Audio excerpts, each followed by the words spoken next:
여러분 안녕히 주무셨습니까? 우리가 잠든 사이 어떤 일들이 있었을까요? 굿모닝 글로벌과 함께 체크해 보시죠. 저는 이주호입니다.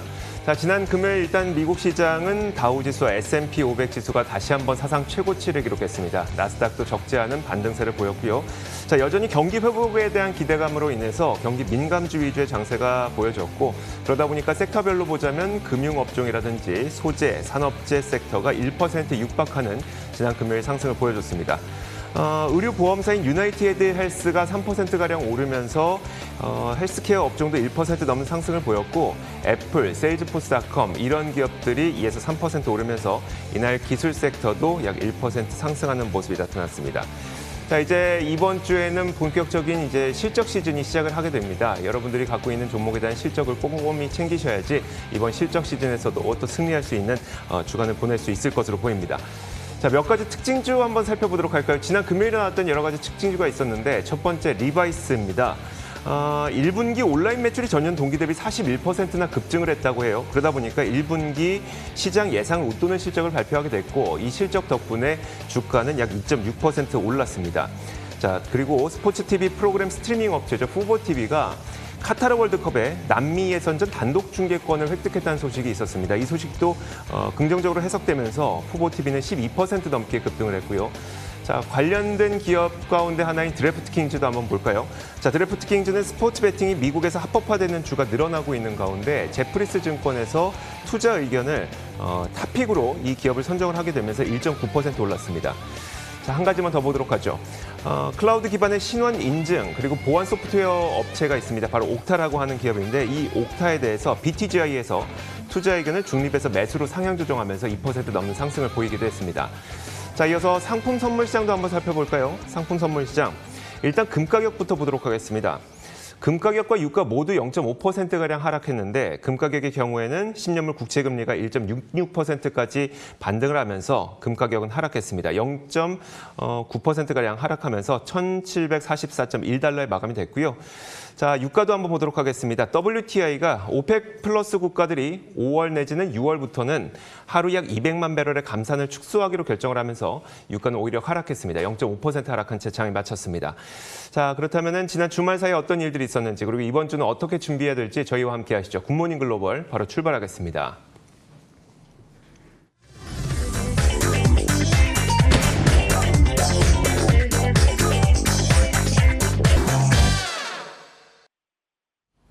네, 가장 핫한 미국 주식 종목들 찾아 떠나는 시간입니다. 마켓무버스 오늘 그 첫 시작이고요. 오늘 아주 특별한 분을 모셔서 저희가 인터뷰를 해보려고 합니다. 앞으로는 매주 화요일에 이분과 만나뵐 수가 있는데요. 지난 GME 사태를 겪으면서 우리는 참 많은 점들을 느꼈습니다. 더 이상 우리가 전통적으로 종목 선정의 기준으로 삼았던 기업의 실적이라든지 재무제표 등과 같은 어떤 기준들만 봐서는 안 된다, 이런 점들을 느꼈던 것 같습니다. 이제는 훨씬 더 다양한 지표들을 기준으로 삼아서 실제 사람들의 관심이 쏠리고 있는 종목들을 트렌디하게 포착할 수 있는 능력이 부각이 되고 있는데요. 그 과정을 도와줄 아주 획기적인 기업을 소개해드리도록 하겠습니다. 싱크넘이라는 기업이고요. 서상원 엔지니어 함께 연결해 보겠습니다. 안녕하세요. 네, 엔지니어님 안녕하세요. 연결이 되어 있나요? 네네. 안녕하세요. 네, 안녕하세요. 네, 엔지니어님. 이제부터 마켓무버스 오늘은 월요일에 이렇게 특별하게 함께하게 됐고요. 앞으로 매주 화요일 날 엔지니어님을 만나뵐 수가 있을 것 같습니다. 먼저 싱크넘이라는 기업이 어떤 일을 하고 있는지 잘 모르는 분들도 많이 계시기 때문에 소개를 해주시죠.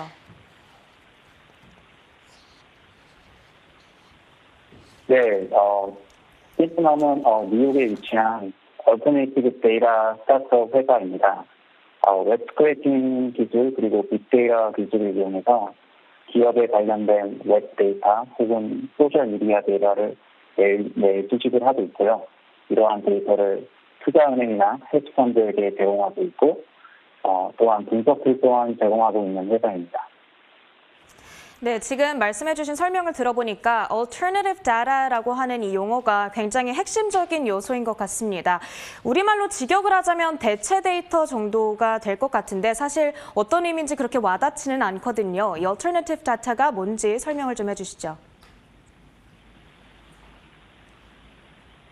네, 그 얼터네이티브 데이라는 온라인에서 생성되는 다양한 포맷의 데이터들을 일컬어 말할 수 있을 것 같습니다. 뭐 예를 들어서 각종 웹페이지에 존재하는 숫자나 뭐 텍스트 데이터, 아니면 페이스북이나 인스타그램 등과 같은 소셜 미디어에서 발생하는 데이터들, 혹은 앱스토어 리뷰 데이터, 뭐 신용카드 거래 내역 등 뭐 다양한 데이터가 얼터네이티브 데이터라고 할 수가 있겠습니다. 그에 반해서 기존 데이터 같은 경우는 뭐 주로 해당 지역에서 직접 제공하는 자료들을 말할 수가 있겠는데요. 예를 들어서 기업이 SEC에 파일링하는 연간 보고서 혹은 뭐 분기 보고서 아니면 뭐 언론 보도 자료 등이 기존 데이터가 될 수가 있겠습니다. 따라서 얼터네이티브 데이터를 활용하면 이런 기존 데이터, 다시 말해서 기업의 보고서를 기다리지 않고도 기업의 활동을 능동적으로 파악할 수 있는 장점이 있고요. 이를 통해서 실적을 예측한다거나 무언가 새로운 시그널을 감지할 수 있다는 것이 얼터네이티브 데이터의 큰 장점이라고 할 수가 있겠습니다. 실제로 많은 헤지펀드나 투자은행 등에서 이러한 데이터를 분석을 하고 있고요. 투자 전략을 수립하는 데도 활용하고 있는 추세입니다. 네, 알겠습니다. 준비된 질문은 아닌데요. 혹시 그렇다면 지금 띵크넘이 클라이언트로 두고 있는 투자은행이나 헤지펀드 한 가지 기업만 소개를 해주실 수 있을까요? 뭐 블랙락이라는 큰 헤지펀드도 고객으로 두고 있고요. 네, 다양한 헤지펀드 투자은행들이 저희 고객으로 있습니다.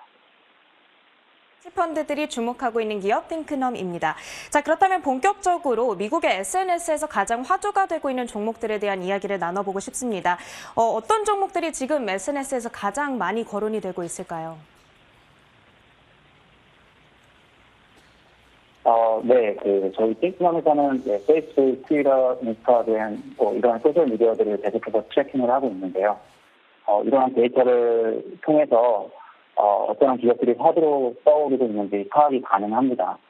최근에 핫한 레딧 사이트 또한 저희가 트래킹을 하고 있는데요. 레딧 안에 월스트리트이라는 커뮤니티가 있고 이 커뮤니티가 미국 주식 투자자들 사이에서 현재 아주 인기인 거 많은 분들이 아실 거예요. 약 2달 전에 발생한 게임스탑 사태도 이 커뮤니티에서 발생한 걸로 알려져 있고요. 그래서 저희 띵크넘 레딧 데이터를 통해서 지난 한 주 동안 어떠한 종목들이 많이 언급되어 있는지를 좀 확인해 보았습니다. 게임스탑 같은 경우는 여전히 핫했고요. AMC 엔터테인먼트 그리고 블랙베리 또한 다수의 언급이 있었습니다.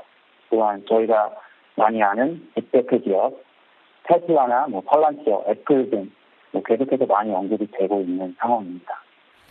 네, 방금 보여주셨던 데이터가 굉장히 흥미롭습니다. 바그래프로 가장 이 SNS에서 멘션이 많았던 순위별로 이렇게 종목들을 나열을 해주셨는데요. 그렇다면 이렇게 절대적인 언급 횟수뿐만이 아니라 언급 횟수의 변화율이죠. 퍼센테지도 분석을 해볼 수 있을까요?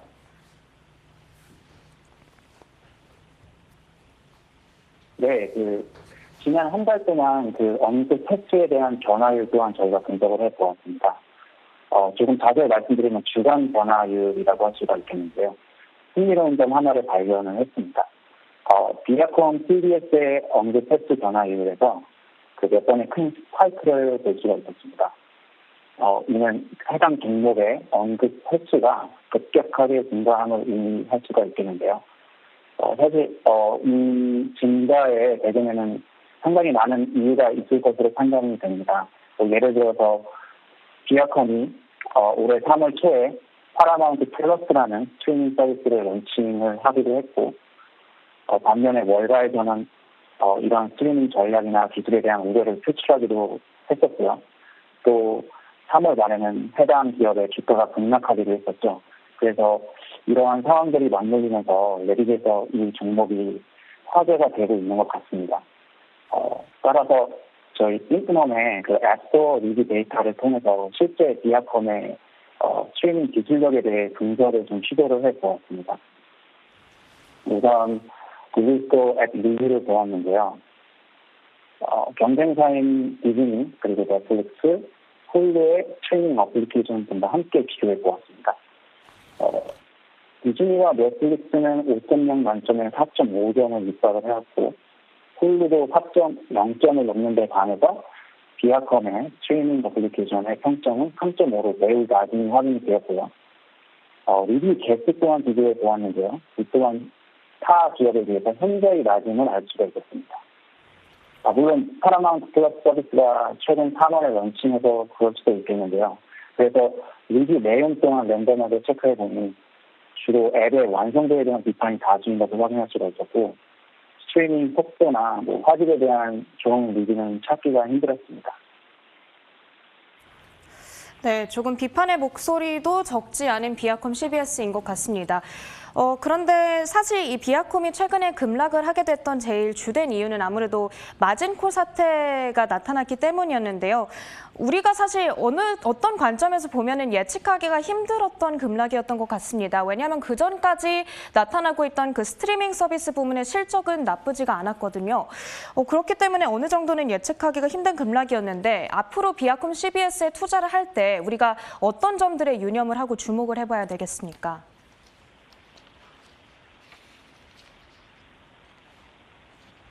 네, 비아컴 CBS의 주가가 급락한 반면에 저희가 잡 데이터, 잡 포스팅 데이터를 좀 분석을 해 보았는데요. 비아컴 CBS가 기술력에 대해 투자를 많이 하고 있음을 좀 간접적으로 파악을 할 수가 있었습니다. 저희 저희가 잡 포스팅 데이터를 통해서 비아컴의 채용 트렌드를 좀 분석을 해 보았는데 우선 기술 관련자 포스팅만을 모아서 분석을 해보았을 때 작년 말까지만 해도 채용 수에는 큰 변동이 없다가 올해 채용 수가 급증하는 것을 볼 수가 있었고요. 이게 아무래도 새로운 스트리밍 서비스에 대한 투자가 아닐까 싶고요. 또한 한 가지 흥미로운 점은 지난 한 달 동안의 비아컴 카테고리별 잡 포스팅 개수를 비교해 보았을 때 소프트웨어 엔지니어링 혹은 프로덕트 매니지먼트와 같은 기술 관련 카테고리가 다른 카테고리에 비해 꽤 높음을 알 수가 있었습니다. 이는 비아컴이 기술력에 대한 투자를 확대하고 있다는 근거로 판단할 수도 있을 것 같고, 향후 이 스트리밍 서비스 퀄리티가 어떻게 변화하는지 추적하는 것도 향후 기업 분석의 중요한 키포인트가 되지 않을까 조심스럽게 판단해 봅니다. 네, 실적뿐만 아니라 우리가 앞으로 비아컴 CBS에 투자를 할 경우에 유념을 해봐야 되는 부분으로 구인 분야, 잡 포스팅, 그리고 앞서 얘기해 주셨던 이 앱스토어의 평점도 계속해서 눈여겨보는 게 좋을 것 같네요. 그렇죠? 네, 그런 부분도 눈여겨보면 투자에 도움이 많이 될 것 같습니다. 네, 알겠습니다. 오늘 이렇게 흥미로운 이야기 들어봤습니다.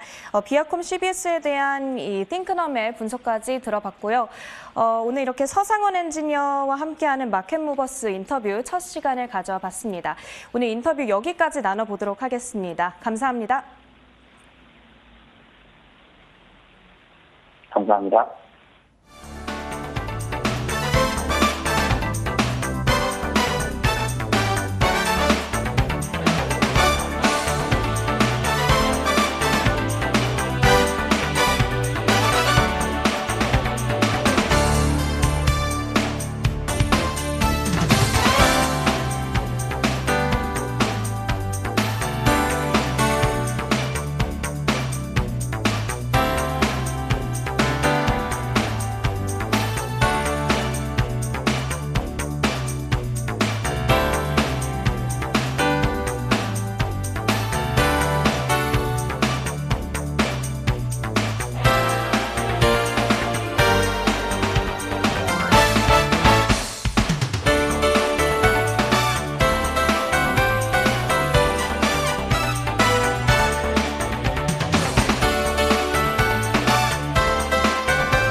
자, 핵심 키워드를 통해서 미국 증시에 대한 심도 깊은 이야기 나눠보도록 하겠습니다. 애프터마켓 로제타 투자자문 US 100조 스탁 운용본부 최진석 본부장 함께하겠습니다. 어서 오세요. 안녕하십니까? 네, 안녕하세요. 오늘도 유튜브 댓글에 최진석 팀장님, 다른 분들은 이제 팀장님으로 알고 계시니까 팀장님 언제 나오시나요? 하는데 바로 지금부터 이제 팀장님, 이제 직책이 바뀌셔서 본부장님입니다. 자, 본부장님과 함께 하도록 하겠습니다. 자, 일단 저희가 오늘부터는 새로운 개편을 맞아서 키워드를 하나 설정을 해보고 그 키워드와 관련된 이야기를 좀 이게 쭉 계속 이어가 볼 거예요. 첫 번째 키워드가 어떻게 될지 한번 살펴보도록 하겠습니다. 첫 번째 키워드 화면으로 만나보시죠. 자, 첫 번째 키워드 바로 이겁니다. 보니까 고요함. 이게 사실 미국 증시 굉장히 잘 갔는데 고요하지는 않았거든요. 이 고요함을 선정해 주셨을 땐 특별한 이유가 있었을 것 같아요. 근데 이제 작년과 비교를 했을 때 시장을 보면서 좀 재미없다 이렇게 느끼시는 분들도 있잖아요. 그렇죠. 네. 그리고 이제 미국 증시가 좀 고요함 속에서 신고가 행진을 좀 벌이고 있기 때문에 이런 부분이 어떤 좀 의미가 있고 앞으로는 좀 어떻게 될 것이냐 이런 거에 대해서 좀 말씀을 드릴까 네네. 하는데요. 지난주에 시장도 좋았습니다. S&P 500 지수가 2.7% 상승을 하면서 이 주요 지수가 또 사상 최고치를 경신하는 그런 움직임이 나왔는데 그런데 이제 주요 지수의 1일간의 그 변동폭은 좀 미미한 장세가 여전히 좀 연출이 됐습니다. CNBC에서는 이를 두고 수익을 내기 다소 좀 어려운 시장이다라고 해석을 했는데요. 변동성을 나타내는 이 빅스 지수가 지난주 금요일에도 1.5% 하락하면서 이제 17을 하회하고 있는 그런 상황입니다. 네. 그러면서 8거래 연속으로 20 아래에서 움직이는 중인데요. 그러면서 또 팬데믹 이전 수준으로 이 변동성 지수가 회귀하고 있는 중이기도 합니다. 이와 관련해서 캐너코드 같은 IB에서는 전술적 그림은 여전히 불분명하다. 그러면서 매일 나타나는 시장 내의 순환매로 지수는 상승 곡선을 벌이고 있지만은 반면에 액티브 매니저는 대부분의 종목의 흐름이 좀 부진하기 때문에 좀 좌절을 겪고 있다라고 분석을 했습니다. 이 같은 현상은 S&P 500 지수가 처음으로 4,000선을 돌파한 이후에 더욱더 좀 두드러지고 있는데요. 그 이유는 뭘까요? 지금 보면은 주식시장에 이미 들어올 사람들은 많이 좀 들어왔고 네네. 그리고 살만한 사람들은 주식을 다 갖고 있습니다. 그러다 보니까 그냥 이 흐름을 타면서 보유 포지션을 유지하고 있기 때문이다라고 CNBC에서는 해석을 했고요. 그럼 이제 투자자 입장에서 대안은 뭐가 될 것이냐. 월가에서는 지금 시장이 고요함을 지속할 시에 인덱스 펀드를 넘어서는 최고의 전략으로 가치주라든지 아니면은 경기 민감주를 좀 저가 매수한다든지 또는 올해 저조한 흐름을 보이고 있는 필수 소비재와 배당주에 좀 관심을 가질 때라고 조언하고 있다라고 합니다. 결국은 이제 경제 정상화에 대한 기대가 남아있지만은 최근에 숨고르기를 보이고 있는 가치주라든지 아니면은 경기 민감주로 매기가 다시 돌아올 수 있으며 올해 들어서 또 가장 부진한 필수 소비재 관련주 그리고 배당주 매수가 이처럼 고요한 어떻게 보면은 좀 지루한 그러니까요. 장세에서 안정적인 수익을 보장한다는 그런 논리였습니다. 그러니까 캐노코드에서 얘기하는 바에 따르면 성장주는 작년에 갈 만큼 다 갔고 성장주에 들어올 돈은 다 들어왔고 그리고 이제 뭐 가치주나 혹은 경기 민감주라고 하는 것들도 뭐 작년 후반에 미리 들어가셨던 분들이 지금은 좀 즐기는 단계인 거네요. 맞습니다. 그렇다면 지금 뭘 들어갈 거냐 생각을 해보면 결국 얘기했던 대로 필수 소비재, 배당주 이들이 올해 안 올랐으니 맞습니다. 이들을 좀 들어가는 게 낫겠다 이런 분석인가요? 왜냐하면 이제 지수가 좀 꾸물꾸물 오르고는 있지만은 어떤 주도주가 이것을 주도적으로 끌고 가는 것이 아니라 네. 어떻게 보면 시장 내에서 엎치락뒤치락하면서 섹터 간의 움직임이 나타나고 있는데 네네. 말씀해 주셨고 그리고 저희가 좀 흐름으로 알듯이 경기 민감주는 경제 정상화 기대를 선반영해서 미리 많이 올랐다가 최근에는 이제 숨고르기를 고르고 있잖아요. 그렇죠, 네. 그러다 보니까 거기에 또 주목을 하라. 그리고 올해 부진한 이 업종인 필수 소비자든지 배당주가 언젠가는 이런 순환매에 또 수혜를 받을 것이다. 이렇게 네. 좀 이해를 할 수가 있을 것 같습니다. 그렇다면 시장 변동성은 어떻게 될까요? 그러니까 시장 변동성이 다소 줄어드는 게 액티브한 투자자들 입장에서 안 좋긴 하지만 이게 변동성이 줄어들었을 때는 안정적인 그 수익률을 구가하시는 분들에게는 또 되게 좋거든요. 앞으로 좀 그 변동성은 줄어들까요? 빅스 지수 자체에 대한 전망과 관련해서 좀 참고할 만한 그런 자료가 나왔어요. 네. 그래서 좀 소개를 해드릴까 하는데 빅스 지수가 지난해 2월 이후에 최저 수준까지 하락했다라고 말씀을 드렸는데요. 근데 이제 변동성 자체는 다시 오를 가능성을 저희가 좀 슬슬 염두를 좀 해봐야 될 것 같습니다. 로이터 통신의 지난주 목요일의 보도였는데요. 이 보도에 따르면은 미국의 옵션 시장에서 빅스 지수가 오는 7월 중순까지 25를 상회하고 최대한으로 보면은 40까지 오를 수 있다는 데 대한 4천만 달러 규모의 베팅이 대규모로 들어왔다고 합니다. 네. 그렇기 때문에 최근 몇 주간의 시장의 고요함이 향후 몇 달간은 사라질 가능성이 있다는 그런 말씀이 되겠고요. 해당 옵션 계약 같은 경우에는 특히 빅스에 대한 옵션 1 평균 거래량의 3분의 1에 버금가는 그런 대규모였다고 하고요. 로이터에서는 이 같은 배팅이 빅스 지수가 결국은 25를 넘어야 수익을 얻는 그런 구조이기 때문에 이 같은 배팅은 증시가 앞으로 좀 약세를 보일 것이라는 보일 것이다라고 점친 그런 배팅이라고 해석을 했습니다. 그럼 이건 어떤 의미예요? 약세장에 뭐 단기간에 조정이 나타날 수 있다 이 정도일까요? 일단은 이 어떤 투자자가 이런 배팅을 했는지는 아직까지 밝혀지지는 네네, 않고 네. 있죠. 그러다 보니까 우리가 명확하게 판단을 할 수는 없지만은 일단 큰 손 중에 하나가 빅스 지수가 오는 여름쯤에는 다시 한번 좀 급등할 것으로 점쳤다. 네네. 이 정도로 좀 해석을 하면 될 것 같고요. 그렇기 때문에 지금 어떻게 보면은 좀 비정상적으로 빅스 지수가 좀 너무 낮아 있다. 이런 시장의 분위기가 일부에서는 감지되고 있다. 이 정도로 생각하면 될 것 같아요. 알겠습니다. 자, 이렇게 첫 번째 키워드 살펴봤고요. 두 번째 키워드도 화면으로 공개하도록 하겠습니다. 바로 이 키워드. 소리 좋네요. 제가 고른 키워드인데 고질라 대 콩. 이거 영화가 지금 우리나라에서 기다리시는 분 많을까 모르겠어요. 근데 일단 미국에서는 굉장히 많은 분들이 이 영화를 영화관에서 지금 보고 있다고 합니다. 아, 우리나라에서는 아직 개봉을 안 했나요? 개봉 안 하지 않았나요?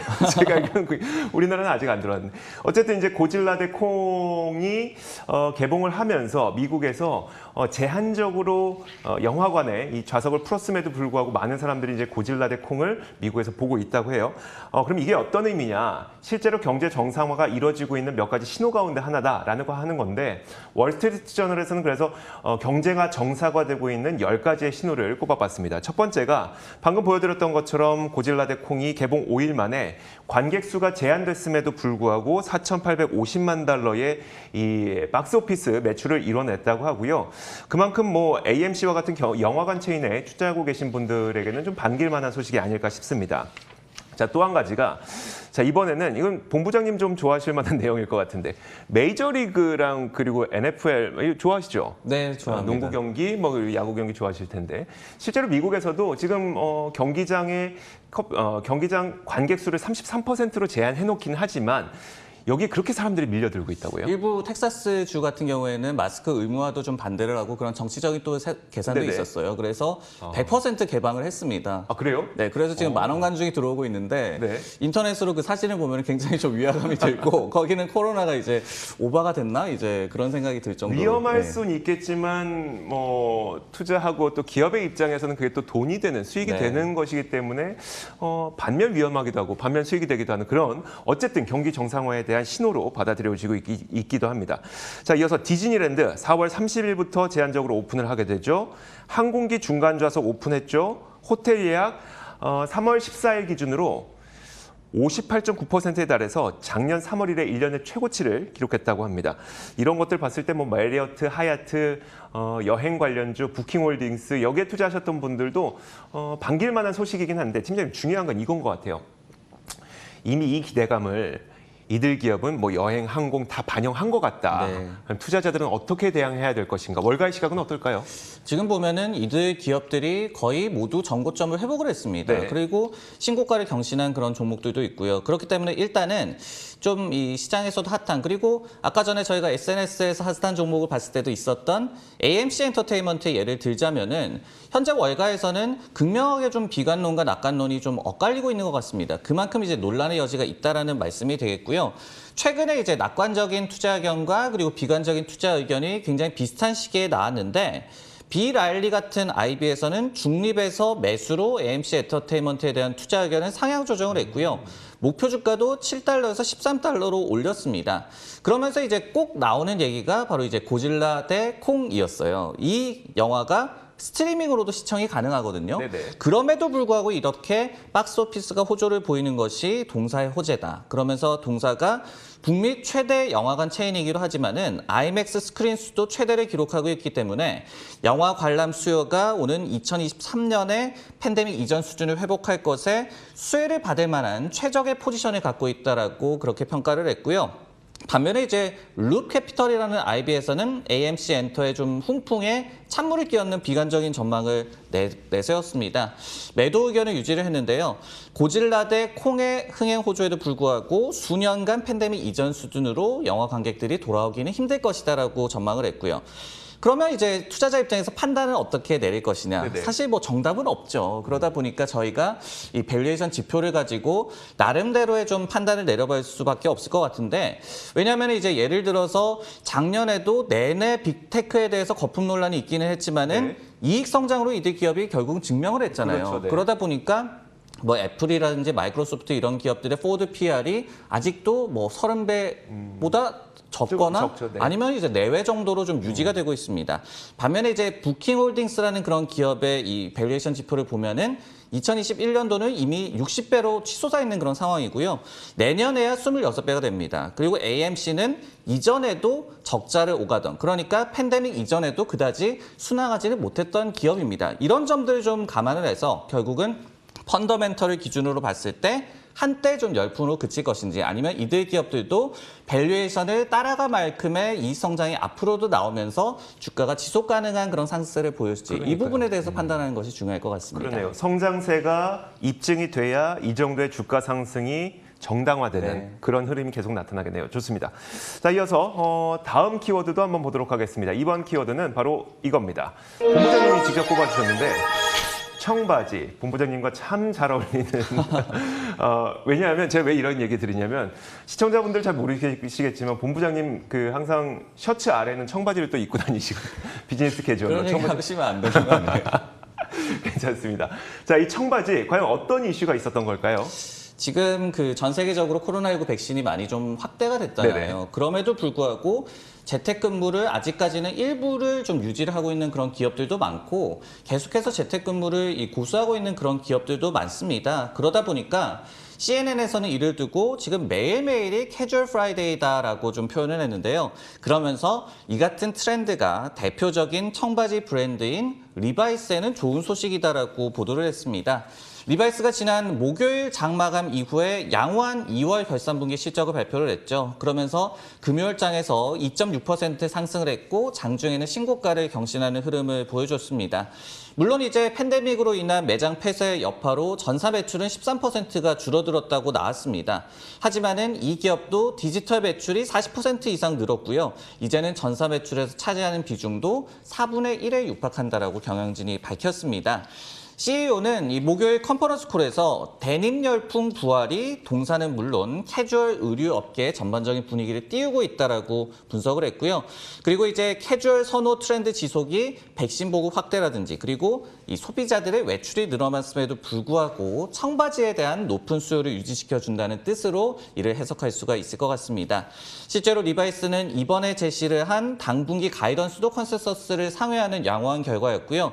CEO는 또 중국 시장이 돌아오고 있다라고도 밝혔는데요. 이 중국 우한 지역의 플래그십 스토어의 매출이 팬데믹 이전 수준을 이미 회복했다라고 분석을 했습니다. 그러니까 우리는 팬데믹의 수혜를 받았던 기업들은 팬데믹이 사라지게 된다면 피해를 받지 않을까 걱정하고 있는데, 팬데믹 수혜를 받았더라도 그 트렌드만 지속된다면 계속 이익 성장이 가능할 것이다. 이런 분석이네요. 맞습니다. 뭐 재택근무 말씀을 드렸지만은 네네. 기업들 입장에서도 재택근무를 좀 병행을 하면서 캐주얼 의상 뭐라고 그렇죠. 그러나 비즈니스 캐주얼 정도로 복장이라고 말씀하셨는데. 그러나요? 그 부분을 좀 허용을 했더니 사실은 더욱더 뭐 좋더라 이런 거를 또 깨달아서 나중에 팬데믹 완전히 종식된 이후에도 이 같은 트렌드가 지속될 수도 있는 거니까요. 네네. 그런 부분을 이 경영진도 얘기를 한 것 같습니다. 그렇다면 경제 정상화에 좀 밀려있던 대형 기술주들의 앞으로의 전망은 어떨까요? 지난주에 좀 이 빅테크 기업들이 풀리는 모습이 보여줬죠. 네네. 지난주에도 애플의 주가가 이 8% 이상이나 상승을 했고, 또 아마존이나 알파벳도 6% 이상 상승을 하면서 빅테크가 이제 미국 시장에서도 컴백을 하고 있다는 그런 기대감이 고조가 되고 있습니다. 의견은 아직까지는 다소 좀 엇갈리고 있는 상황이에요.